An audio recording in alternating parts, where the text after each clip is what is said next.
Saudara-saudara, seperti sekolah, persahabatan itu pun bertingkat-tingkat. Nanti sebentar kita bisa isi kita di tingkat berapa. Yang paling rendah, TK. Lihat anak-anak TK kalau bersahabat. Lari sama-sama, bermain sama-sama, heboh sama-sama. Semuanya mereka sama-sama. Tapi kalau sebentar kita tanya, Adi, itu Adi pun teman. Iya, dia pun nama siapa? Tahu? Itu anak TK. Sama-sama tapi tidak saling kenal satu dengan yang lain. Orang dewasa ada seperti itu kok tidak? Banyak. Apalagi kalau dia punya akun Facebook ada 2. Apalagi kalau satu nama asli, satu nama palsu. Di dunia maya mereka kelihatan akrab sekali, saling like, saling komen. Tapi di dunia nyata biar duduk bersebelahan sama seperti tidak saling kenal satu dengan yang lain. Di Rote ada yang begitu? Oh ada. Itu TK, itu tingkatan. SD. Coba lihat anak-anak SD kalau bersahabat. Nama sudah kenal. Kalau di kampung ke sekolah sama-sama, pulang juga sama-sama. Ke kantin sama-sama, semuanya mereka sama-sama. Tapi jangan coba-coba buat salah dia. Berani buat salah dia pakai bahasa Kupang, dia akan bilang, "Kes pulang beta gula-gula." Pernah kasih apa? Dia catat di buku Al-Hayat. Pas salah dia minta kembali. Di Rote ada. Itu yang faham apa dong? Bahaya itu. SMP. Anak SMP itu kalau bersahabat menarik. Anda hanya akan disebut sahabat yang baik di SMP kalau, tolong catat kasih ya, tolong kerja PR. Kalau guru tanya, kasih tahu yang saya sakit ya. Asas manfaat yang dia pakai dalam persahabatan. Senang dia ada, susah dia tidak ada. Di Rote ada, dia ada di sini. Itu anak SMP itu bersahabat. Anak SMA kalau bersahabat menarik. Anak-anak SMA itu kalau mereka bersahabat itu luar biasa. Kenapa saudara-saudara? Setiap saat hanya ingin ketemu, setiap saat. Di sekolah sudah ketemu, pulang ke rumah, makan cepat-cepat, mandi cepat-cepat, mau ketemu lagi. Kalau orang tua tanya, di mana? Kerja tugas, Bang. Grup-grup WA yang paling heboh di dunia adalah grup WA anak SMA. Termasuk alumni SMA. Alumni SMA satu lomba lain itu mau ketemu tiap hari. Reuni apa yang terlalu? Di Rote juga ada ya? Kuliah. Coba lihat anak-anak kuliah bersahabat. Ini luar biasa. Susah sama-sama, senang juga sama-sama. Bahkan makanan mereka juga sama. Super mie. Saking akrabnya mereka bisa baku tukar celana itu. Itu biar tidak lulus semua mata kuliah, tapi kalau demo don 2 paling depan. Di Rote ada. Tahu alumni mana itu? Nanti setelah kuliah, ketika saudara menikah, saudara-saudara, persahabatan itu selalu akan memberi pilihan. Saudara silakan punya sahabat akrab. Tapi setelah menikah pasti berubah. Yang belum menikah tidak usah renungkan. Karena nanti menikah dulu baru saudara bisa tahu di perubahan. Kalau sudah menikah yang ibu-ibu itu kalau kita janji, "Boy, ketemu kau di sabar dulu." Kenapa? Sibuk? Tidak. Lalu saya kasih tahu saya suami dulu. Saya kasih tahu saja ini teman lama. Saya suami tidak bisa. Tidak bisa bagaimana? Saya suami itu kita baru ketemu teman barang 20 menit. Tiba-tiba dia SMS, tiba-tiba dia WA. Kalimatnya sepotong saja. Tidur di situ.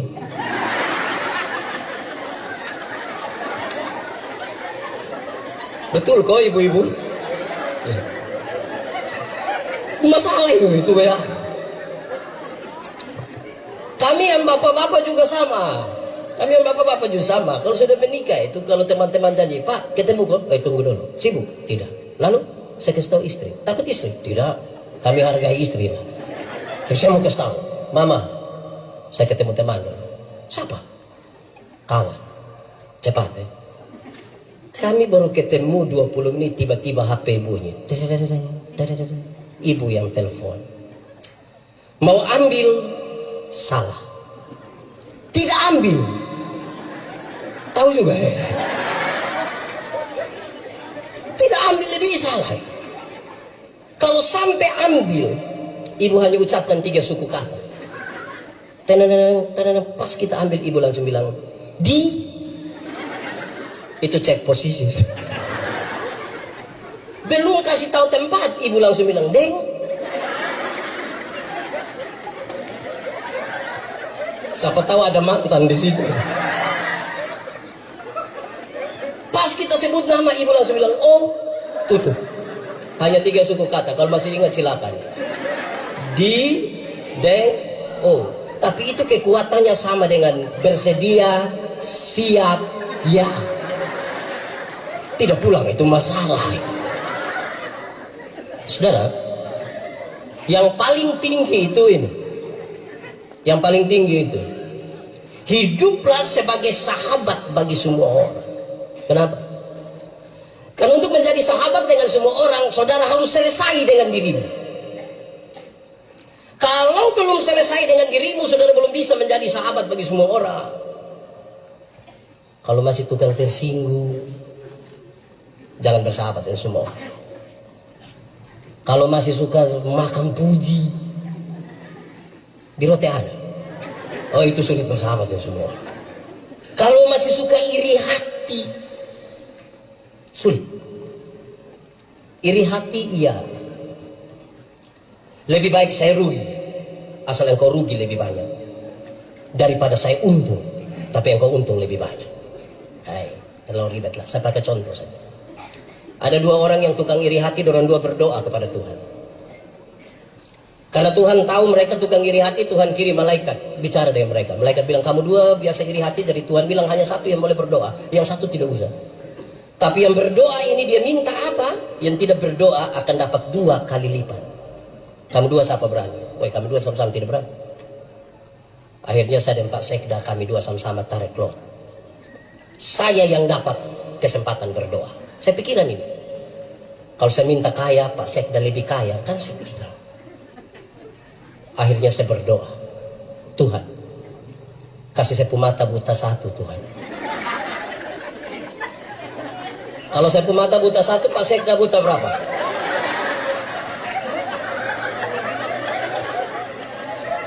Buta 1 rugi kok tidak? Rugi kok tidak? Tapi lebih senang lihat orang buta 2 tuh. Sebentar saudara pulang dari sini, ada orang bawa motor hampir tabrak kita dari belakang, kita silih sedikit, dia lewat 20 meter, dia jatuh. Brrr, kita bilang apa? Mampus. Cek kita pun bapak yang jatuh. Senang sekali lihat orang susah, dan susah sekali lihat orang di rote juga ada. Tahu dia pakai baju warna apa? Orang begini sulit berjumpa dengan semua orang. Kenapa saudara-saudara? Dalam perjumpaan dengan semua orang, kita bergumul dengan 3 hal yang serius. Dan itu harusnya selesai dulu dengan diri. 1, dalam perjumpaan menjadi sahabat bagi semua orang, kita bergumul dengan apa yang disebut dengan nama rahasia. Saudara, kalau masih ada sahabat sampai hari ini, akrab, pasti saudara punya rahasia. Istri tidak tahu, suami tidak tahu, tapi sahabat tahu. Saya mau kasih 2 catatan ringan. 1, saudara, kalau sudah terlalu rahasia antara 2 sahabat, itu biasanya negatif. Kalau sudah terlalu rahasia itu negatif. Apalagi kalau duduk sama-sama istri, suami, tiba-tiba ada yang telepon, dia sengaja bangun, pindah sedikit, baru dia bilang, halo. Halo. Di rote ada. Itu Pak ada duduk di situ.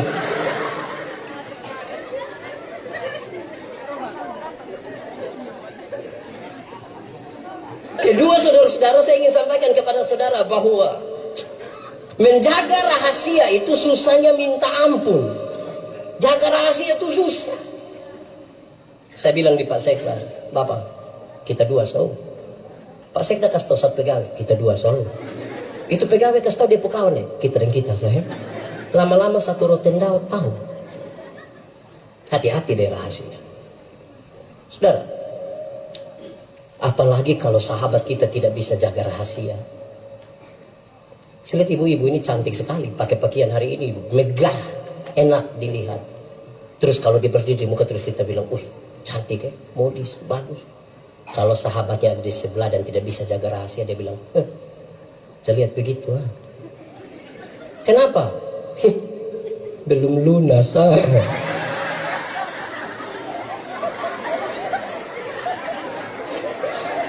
Kau tahu dari mana? Waktu beli itu kita sama-sama. Tapi ibu-ibu pun lunas semua yang ini. Jadi kalau tidak bisa jaga rahasia itu berat dalam sebuah persahabatan. Kedua saudara-saudara, saya ingin sampaikan kepada saudara bahwa menjadi sahabat semua orang itu kita bergumul dengan yang kedua adalah pengampunan. Makin berjumpa dengan banyak orang harus makin meluaskan hati untuk bisa mengampuni. Kenapa? Karena akan banyak orang tidak memuaskan saudara.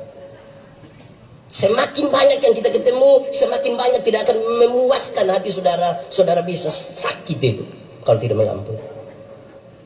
Kita di rumah yang bapak satu, mama satu, anak 2 orang saja, satu bikin jengkel satu. Itu hanya 4 orang. Kadang-kadang suami bilang di istri, istri bilang di suami, saya baru tahu lu ini. Itu hanya 4 orang. Apalagi kita beda partai. Apalagi kalau kita punya kepentingan politis yang beda.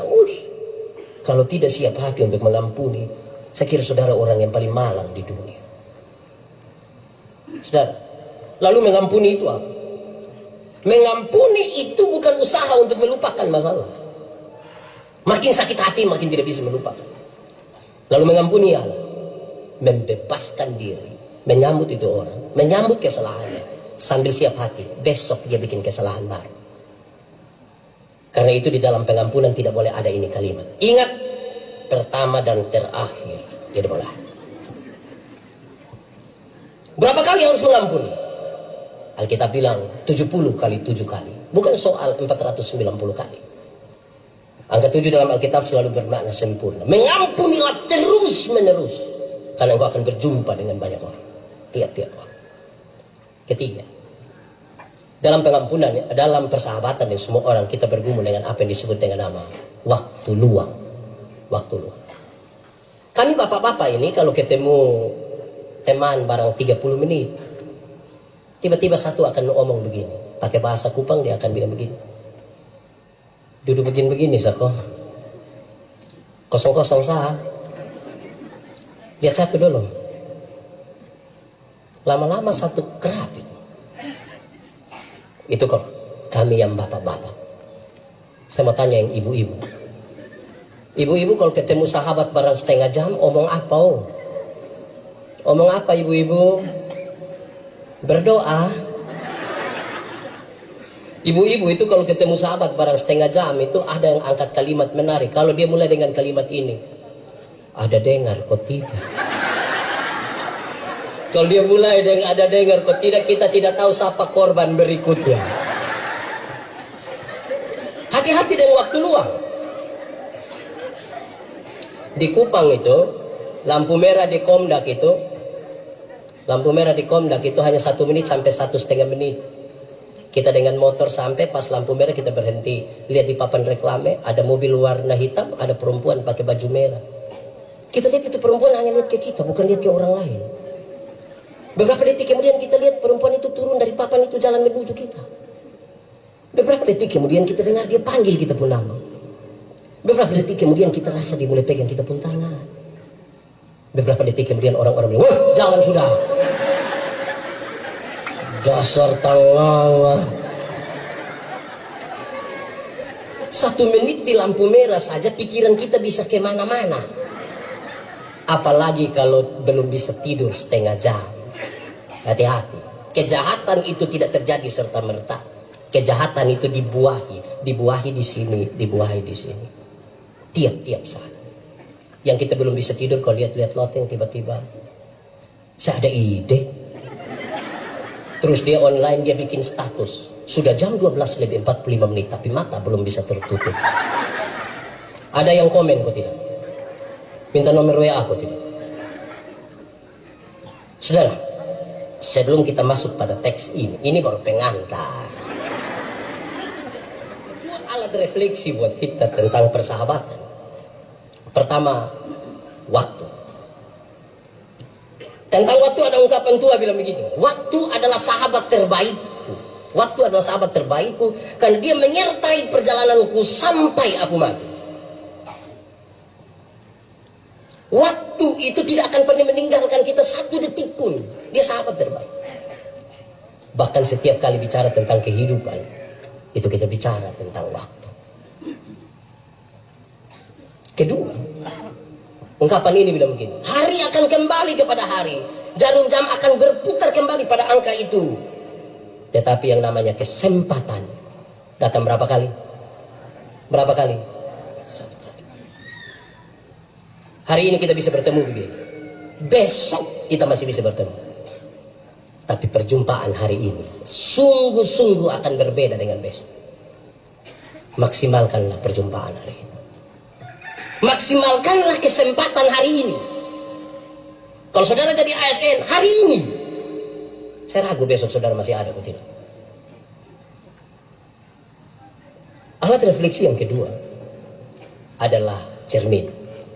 Coba saudara lihat cermin. Pernah pakai cermin, Ungkapan tua tentang cermin bilang begini, cermin adalah sahabat terbaikku. Kenapa? Karena cermin itu tidak akan tertawa ketika aku menangis. Kalau saya menangis, di cermin pun menangis. Kalau saya tertawa, di cermin pun dia sahabat terbaik.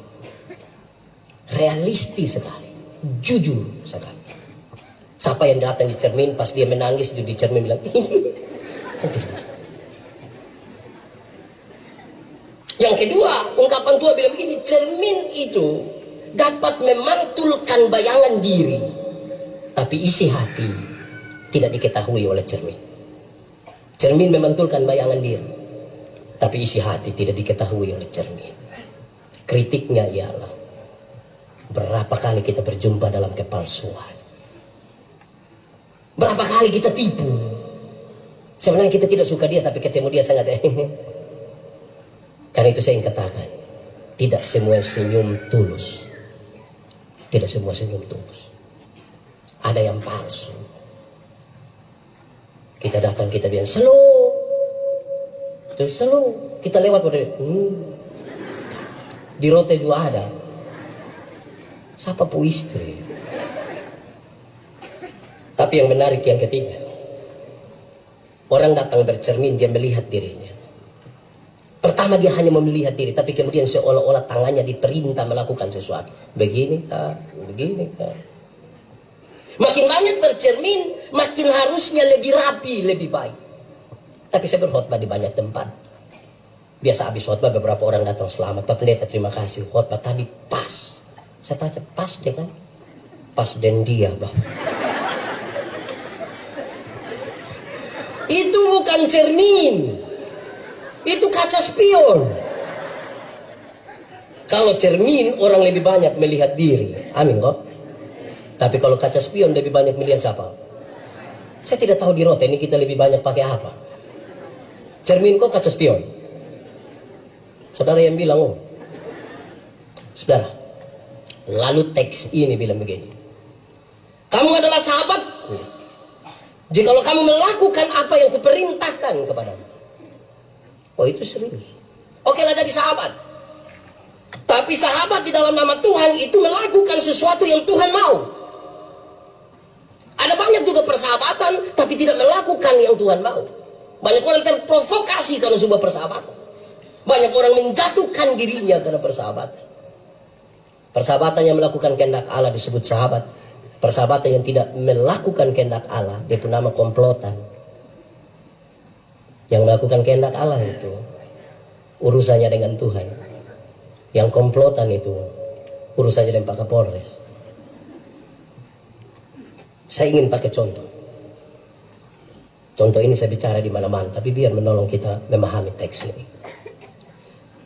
Yohanes 14 ayat 12 dia bilang begini. Barang siapa percaya kepadaku, melakukan pekerjaan-pekerjaan yang aku lakukan. Jadi kalau orang mengaku percaya pada Tuhan, dia melakukan apa yang Tuhan lakukan. Biasa saya pakai 2 contoh ini. Satu, ada satu waktu Yesus urus seorang perempuan berzina yang kena tangkap. Supaya kalau di Rotendao ada yang berzina, nah, urus pakai cara Yesus. Ketika perempuan ini ditangkap, mereka bawa kepada Yesus. Menurut hukum setempat, dia harus dilempar dengan batu sampai mati. Yesus bilang begini, siapa rasa diri tidak berdosa, nah silahkan angkat batu lempar duluan. Ada yang lempar? Dom pulang semua. Yesus tanya, Doren di mana? Su pulang, Bang. Yesus bilang, engkau pergilah dan jangan berbuat dosa lagi. Kalimat itu menunjukkan Yesus tidak kompromi dengan dosa. Dosa tetap dosa. Tetapi kepada perempuan pendosa ini Yesus beri kesempatan baru. Bahwa masa lalu tidak bisa dirubah. Oke. Tapi masa depan masih bisa dirancang. Tidak mungkin kita pulang ke masa lalu. Tapi masa depan sekarang kita mau rancang. Sekarang saya mau tanya duluan yang suami-suami. Bapak-bapak, suami-suami yang mengaku percaya Yesus, saya mau tanya. Satu saat tahu kalau mama selingkuh, istri selingkuh, bisa urus pakai cara Yesus. Cari mama, kau bilang, Boi, pergilah dan jangan berbuat dosa lagi. Bisa? Wih, saya yakin berat itu. Separuh akan bilang, mama pergilah dan jangan pulang lagi. Pipi terus. Yang ibu-ibu saya mau tanya. Ibu-ibu, satu saat tahu suami selingkuh, bisa urus pakai cara Yesus? Bisa? Cari suami, kau bilang, papa, pergilah dan jangan berbuat dosa lagi. Pasti bab tua bilang, puji Tuhan. Banyak ibu-ibu tidak begitu, apalagi kalau mereka punya gaji sendiri, tahu suami selingkuh, dia berdiri di pintu, baru dia bilang begini, lu kira lu sendiri yang bisa? Jangan lihat umur 40 tahun begini bapak, tapi berapa yang kecewa. Ini kalau cara begini tidak bisa. Di Rote juga ada. Fam apa? Kedua, saudara-saudara, tahun 2009 saya ketua Panwaslu. Saya begini ketua Panwaslu. Saya juga heran. Datang 1-2 caleg, mereka bilang ke saya, Pak Pendeta, yo, kira-kira saya bisa jadi anggota dewan, kok tidak? Saya bilang, ya macam bapak begini tidak bisa. Kok pendeta yakin sekali? Oh, saya yakin. Kenapa? Bapak ini minta tolong jadi penatua diaken di gereja yang hanya urus 20 kakak. Saya bapak tidak mau. Tapi bapak mau urus kami semua, saya yakin tidak jahat. Habis pemilu ternyata dia tidak terpilih. Dia datang cari saya, Pak Pendeta, yo, ternyata bapak mulut panas betul. Saya bilang, ini bukan soal mulut panas, Anda yang tidak terbiasa setia pada perkara-perkara yang kecil. Satu saat Yesus urus orang bertengkar, baku rampas jabatan. Yakobus bilang dia, Petrus bilang dia, Andreas bilang dia. Yesus tidak marah, jabatan itu kebutuhan. Prosesnya menjadi penting. Yesus ambil satu anak kecil, taruh di antara mereka. Terus Yesus bilang begini, barang siapa mau menjadi yang terbesar di antara kamu, hendaklah dia menjadi yang selesai. Tidak pakai pendekatan dengan sekte. Tidak pakai bawa ayam. Bukan mau pemilu baru datang kau bilang kita dua saudara. Wah, saudara apa muka beda? Setia dulu pada perkara-perkara yang kecil, saudara. Lakukanlah, tanggung jawab. Tadi saya kira ikrar itu bagus sekali. Kecil, sederhana, tapi punya nilai. Saya mau tanya saudara, boleh jawab. Kalau dapat uang 1 miliar ini hari kira-kira buat apa? Dapat uang 1 miliar kira-kira buat apa? Kasih orang susah kok tidak? Saya rasa saudara berat sekali. Saya kalau dapat uang 1 miliar ini hari, semuanya saya kasih orang susah. Saya yang saya kasih. Nanti pendeta dapat apa? Nanti baru menghayal lah ya. Saudara, ini baru menghayal, saya susah kikir. Baru menghayal ini. Uang belum ada ini. Baru menghayal saudara susah kikir begini. Saya yakin saudara nanti susah ini. Tidak bisa jadi orang kaya ini. Belajar setia dulu pada hal-hal kecil. Saudara kalau tidak menyelesaikan hal-hal kecil dalam hidupmu, perjumpaan dengan orang lain itu saudara sebuah kemustahilan. Kedua, saudara-saudara, saya ingin bilang pada saudara, Yesus bilang begini, aku tidak lagi menyebut kamu hamba, tapi aku menyebut kamu, ini kalimat serius. Kenapa? Di zaman itu hamba itu kelasnya sama persis dengan binatang peliharaan. Bahkan nasib dari binatang peliharaan jauh lebih baik dari nasib para hamba. Binatang peliharaan itu kalau sakit dorang bawa untuk rawat. Tapi kalau hamba sakit, mereka biarkan. Mau mati itu tidak apa-apa. Yesus menyatakan kalimat, aku tidak lagi menyebut kamu hamba, tapi aku menyebut kamu sahabat. Ini sebuah makna simbolik yang baik sekali untuk menjelaskan dalam sebanyak sekali pertanyaan, kenapa Yesus lahir di kandang. Dia turun serendah-rendahnya di kandang, menjemput manusia dalam kategori binatang untuk mengangkat mereka menjadi sahabat. Persahabatan itu mengangkat, bukan menjatuhkan. Membuat sukses sebuah persahabatan.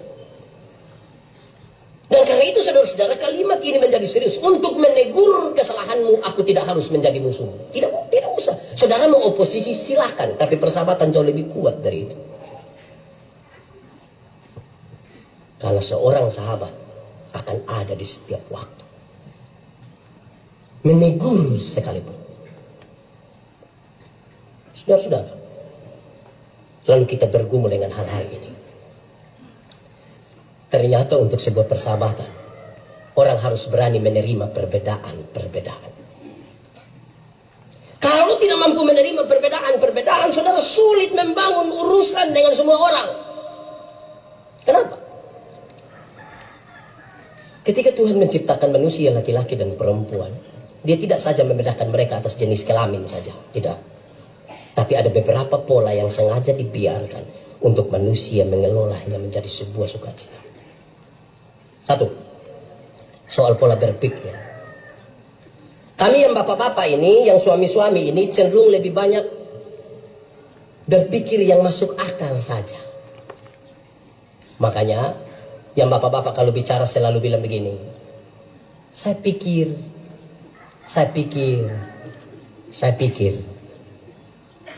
Tapi yang ibu-ibu, yang perempuan lebih banyak pakai apa? Makanya ibu-ibu kalau bicara selalu bilang, saya rasa. Nah saudara bayangkan hidup bertahun-tahun baru satu hanya saya pikir, satu hanya saya rasa. Mau kerja sama apa? Hidup yang maju itu saudara-saudara, hari ini kalau kita mensyukuri 1 tahun kepemimpinan bupati, wakil bupati, dengan semua ornamen di kabupaten ini, harus salah satu bagian refleksi kita adalah apakah kita mampu untuk mengelola apa yang dipikirkan dan apa yang dirasa atau tidak, menjembataninya dengan baik. Hidup tidak bisa pakai yang logis saja, tidak bisa. Penyeimbangnya adalah perasaan. Hidup juga tidak bisa hanya pakai perasaan saja, tidak bisa. Penyeimbangnya adalah, kira-kira 4 tahun lalu Sekuan Kota Kupang bikin Natal di Tablolong. Saya diminta berkhotbah. Saya pergi pakai batu sutra mahal, beli di Jakarta, kredit. Sampai sana Tablolong begitu luas dan manusia begitu banyak, hanya saya sendiri yang pakai batu. Beberapa ibu yang kenal saya dan Pak Pendeta, berasa. Saya bilang, berasa apa? Di pantai juga Bapak pakai batu. Terus saya bilang, saya pikir hidup memang tidak bisa pakai yang dipikir saja. Saudara bicara silakan, paling masuk akal silakan, tapi kalau saudara tidak pakai penyeimbang dan perasaan,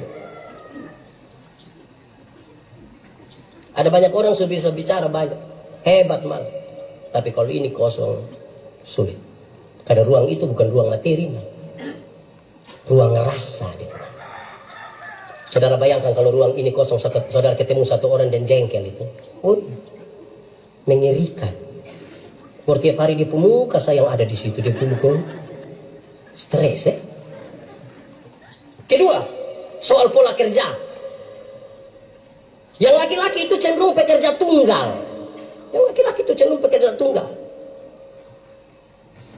Kami yang bapak-bapak ini hanya pergi ke kantor saja. Tapi kalau kami pulang, kami kira kami bekerja seluruh dunia dan segala isinya. Kalau bapak-bapak itu sempat koko adimea barang 1 jam, dia rasa kepun berjasa. Istri pulang dia bilang, mama tolong gendong ade dulu. Papa di mana? Saya pilih teman dong. Kok kasih kita sendiri? Kok tadi saya suka kok ade tuh 1 jam. Karena polanya tunggu. Beda dengan ibu-ibu.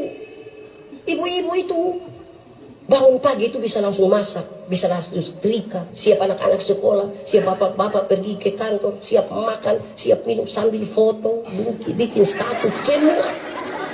Saya kadang-kadang pusing, dong buntangan berapa ya?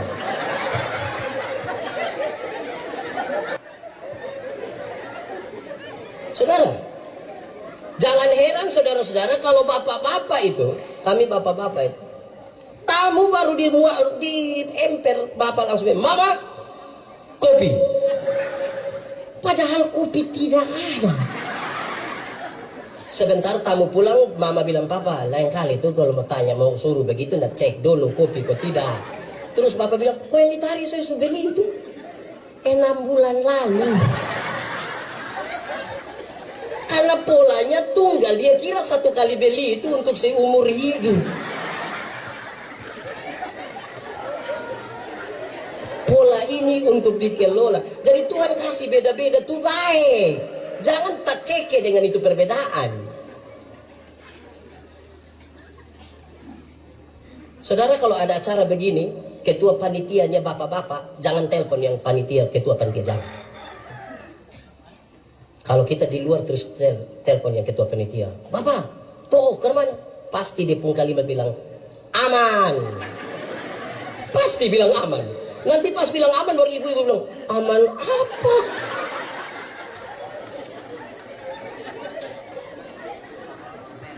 Ibu-ibu tuh lebih detail.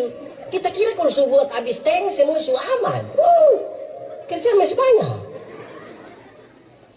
Jadi jangan bicara sesuatu yang logis, kemudian kita kira persoalan selesai. Yang detail belum. Yang detail belum. Yang detail itu serius. Ketiga, soal komunikasi. Laki-laki itu cenderung pendiam. Sebuah penelitian bilang seorang laki-laki kalau bicara 1 hari kira-kira 7.000 kata. Berapa ribu? 7.000. Tapi seorang perempuan kalau bicara 1 hari minimal sekurang-kurangnya 21.000 kata. Bapak 7.000, mama berapa? Pagi-pagi bapak supi kantor, anak-anak semua supi sekolah. Terus mama mau 21.000 dan siapa? Ini aneh. Makasih. Bapak biasa pulang kantor jam berapa? Jam 2. Mama rencana mau kasih keluar yang 3.000. Mama sambut di pintu. Mama bilang, "Pa." Terus bapak bilang, "Hah? Di kantor tadi baik." Terus papa bilang, "Lu kepala kantor."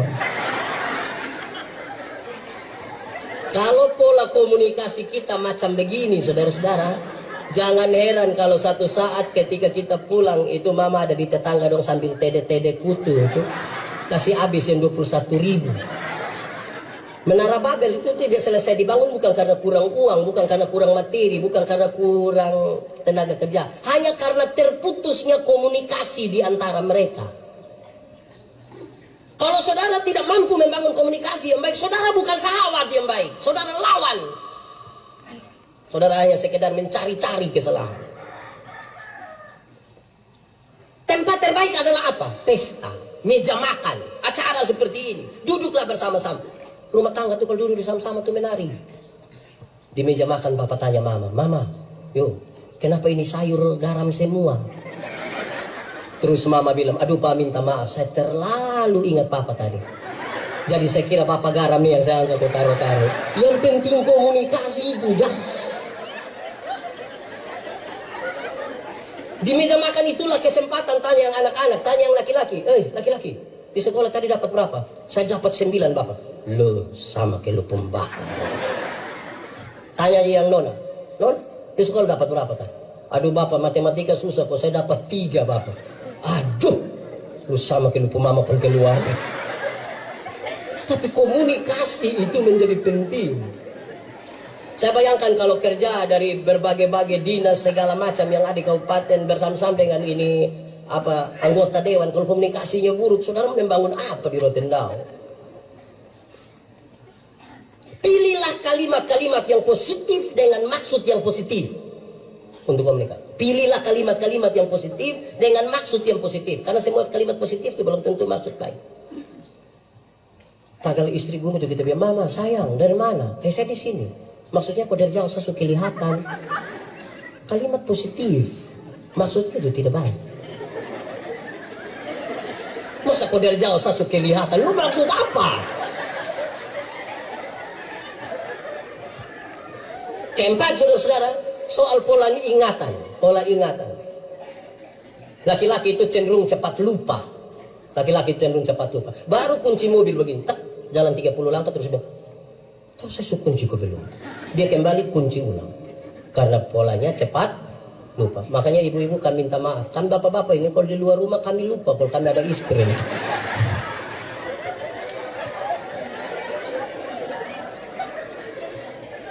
Maksudnya yang tugas-tugas dinas luar. Kadang-kadang maksudnya kami cerita dengan kawan dong sampai lupa kalau mama ada tunggu di rumah. Jangan terlalu negatif juga lah. Itu beda dengan ibu-ibu. Ibu-ibu itu ingatannya tajam sekali, setajam silet. Ibu-ibu itu kalau ada suami bilang begini, orang kayak saya tidak pernah marah saya pu istri, pasti yang protes dia pu istri. Tidak pernah apa? Terus kita bilang, mama ya memang tidak pernah. Mama tuh bilang, pernah. Yang mana? Yang itu hari. Itu hari mana? Yang tahun 1900 itu dia omong. Jangan coba-coba bikin salah-salah deh ibu-ibu. Jangan coba-coba pinjam dia pun Tupperware. Dia ingat itu goresan barawe itu dia tahu. Yang pernah jadi anak-anak, pegawai muda dong saya mau tanya, pernah jadi anak-anak saya mau tanya, pernah periksa papa dan mama pun pakaian dinas ke tidak? Pernah kok? Kalau periksa saku-saku dinas itu saya mau tanya, yang paling dapat uang paling sering kita dapat uang itu di bapak pun pakaian dinas atau mama punya? Bapak. Bapak pasti lupa. 5.000, 10.000, 20.000, bapak lupa. Jangan coba-coba periksa di mama punya. Sia-sialah pekerjaanmu.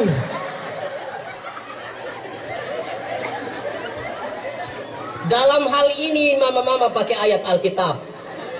Di mana hartamu berada, di situ juga hati. Saudara, lalu bagaimana sekarang kita mengelola perbedaan yang sengaja dibiarkan? Saya suka bilang di mana-mana, saudara. Kelolalah perbedaan itu seperti makan kolak. Tahu kolak? Pernah makan kolak? Nah, kolak terdiri dari apa? Dari apa? Ubi, pisang, santan, gula. Sejadi di nama? Waktu sejadi kolak kita makan pisang masih rasa pisang kok tidak? Masih. Tapi ada cita rasa baru yang ditambahkan sebagai bagian dari sebuah kebersamaan. Tidak ada upaya untuk saling menghilangkan satu dengan yang lain. Tapi bisa berkumpul bersama-sama di satu tempat yang diberi nama panci. Bukan saya mau makan kolak, nah saya makan ubi di sana. Habis pindah makan pisang di sana. Pindah lagi minum santan di sana. Baru terakhir datang duduk di atas kompor di sini.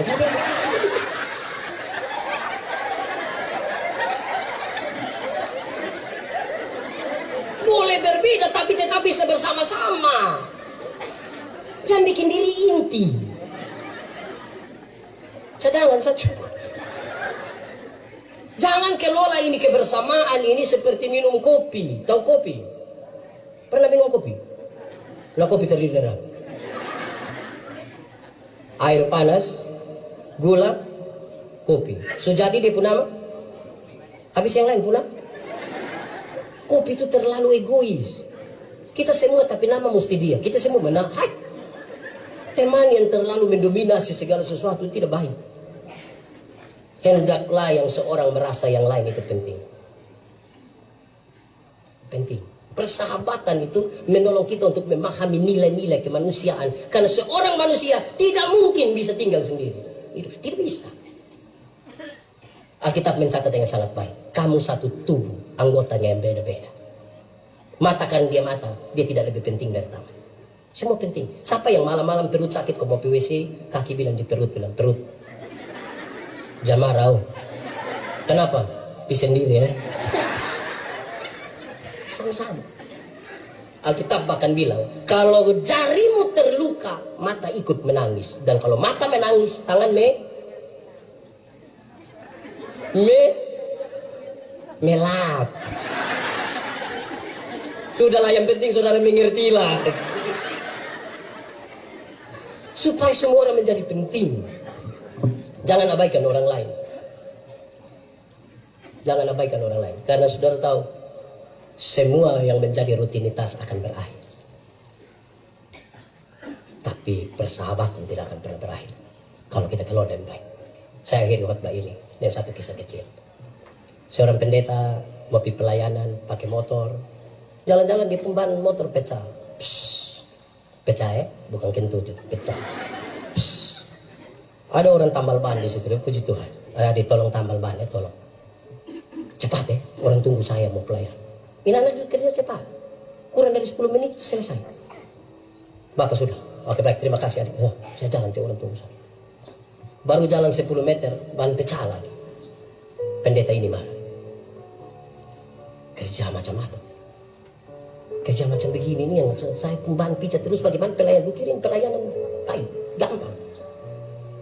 Ini anak yang tambal ban jawab, dia bilang begini. Bapak pekerja saya yang penting. Yang saya pun ini tidak penting.